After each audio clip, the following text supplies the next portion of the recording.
Here's something strange. The most powerful people in the United States walked into a hotel ballroom on Saturday night, and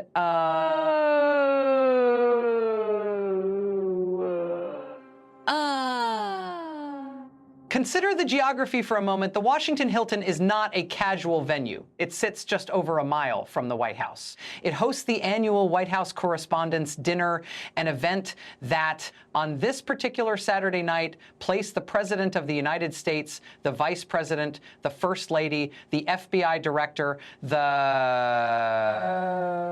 Secretary of Health and Human Services, and roughly 2,000 more of Washington's most prominent figures, all under one roof. The security footprint for an event like this is not an afterthought. It is a logistical operation.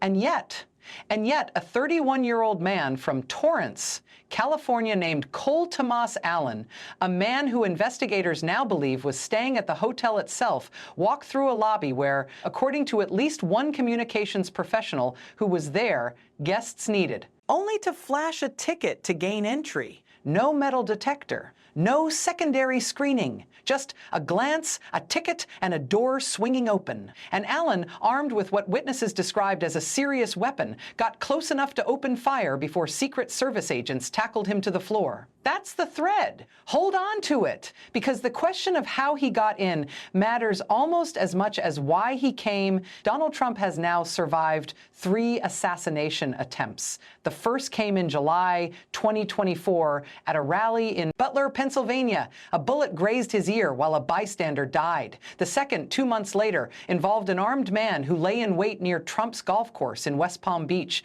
rifle aimed through the bushes. That man, Ryan Routh, was convicted and sentenced to life in prison just this past February. And now this, 3 attempts in under 2 years. But here's what makes Saturday different from the others. This was not a remote golf course.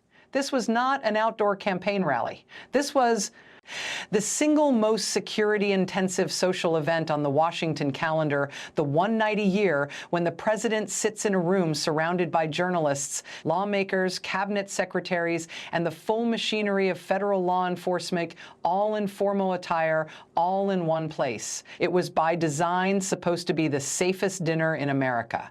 And it wasn't,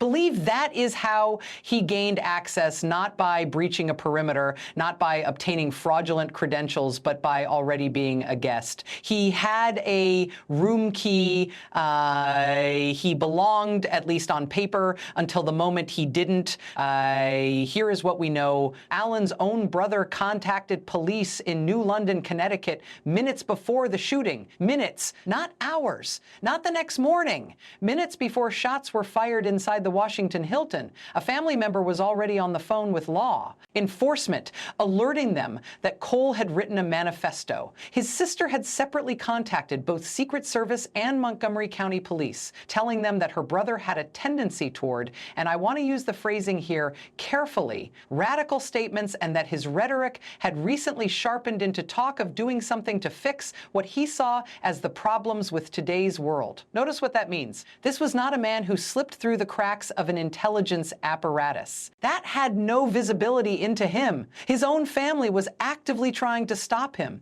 They were on the phone. They were reaching out across jurisdictions. And somehow that information did not reach the agents stationed at the Washington Hilton in time. The New York Post was first to report on what sources described as a manifesto in which Allen reportedly referred to himself as the friendly federal assassin. The White House confirmed the existence of the document Sunday morning. Allen himself, as of this writing, is not cooperating with investigators. He was charged Saturday night with using a firearm during a crime of violence and assaulting a federal officer with a dangerous weapon. His arraignment is scheduled for Monday in federal court. Additional charges, prosecutors said, are expected. Trump, back at the White House in his tuxedo shortly after 9:45 p.m., held a press conference in the Brady briefing room. He confirmed the agent struck by gunfire had been protected by a bullet-resistant vest and had been released from the hospital. He said Allen appeared to be acting alone and was heavily armed. When asked whether he believed he was the primary target, Trump paused. "I guess," he said. He added that Allen's motivations would become clearer in the days ahead. The people that do the most, the people that make the biggest impact, they're the ones that they go after. Then, almost in the same breath, he pivoted to the ballroom. There is a major construction project currently underway on the grounds of the White House. Where the East Wing used to stand, the Trump administration is building a large event ballroom, a project that has attracted lawsuits from preservationists who say proper protocols were not followed, and that has been defended by the administration on the grounds of national security. It has been controversial, it has been litigated, and it has been, until Saturday night, somewhat abstract as a political argument. Not anymore.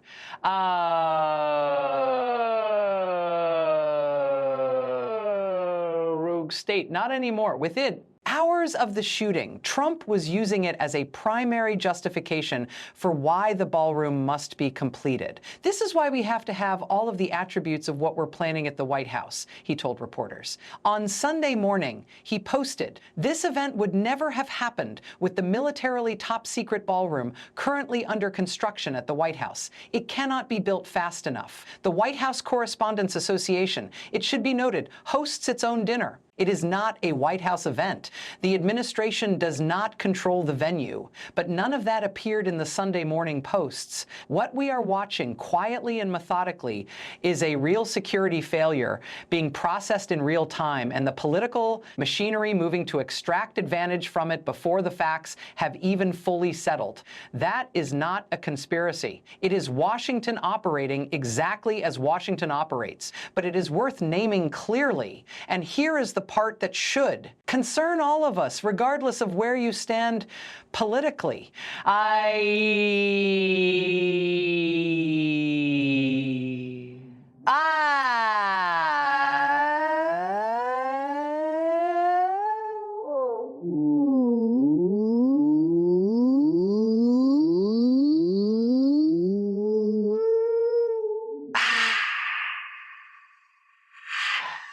When reporters asked Trump whether the shooting might be connected to the Iran conflict, he said he doubted it, but notably did not rule it out.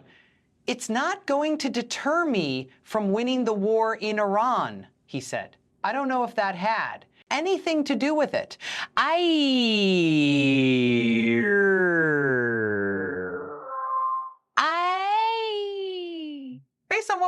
Based on what we know, that phrase is doing an enormous amount of work right now because we do not yet know very much. What we know is that a man drove or flew across the country, checked into the same hotel where the president was about to have dinner, and opened fire. We know his family tried to warn law enforcement before it happened. We know the warning did not arrive in time. We know he has written extensively about his intentions.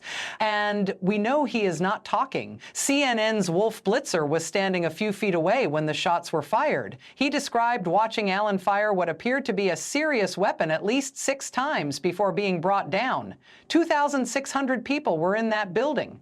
Many of them dove under tables. Some chanted, some prayed. One Secret Service agent took a round to the chest and walked out of the hospital the same night, in a different geometry, a slightly different angle. A slightly different moment. This story has a very different ending. Here is what we still do not know. We do not know the full contents of the manifesto. We know it exists. We know it has been described to reporters, but its complete contents have not been released, and Allen's attorneys will almost certainly argue strenuously against their disclosure before trial. What Allen believed he was doing, and on whose behalf, if anyone's, remains an open and unresolved question. And we do.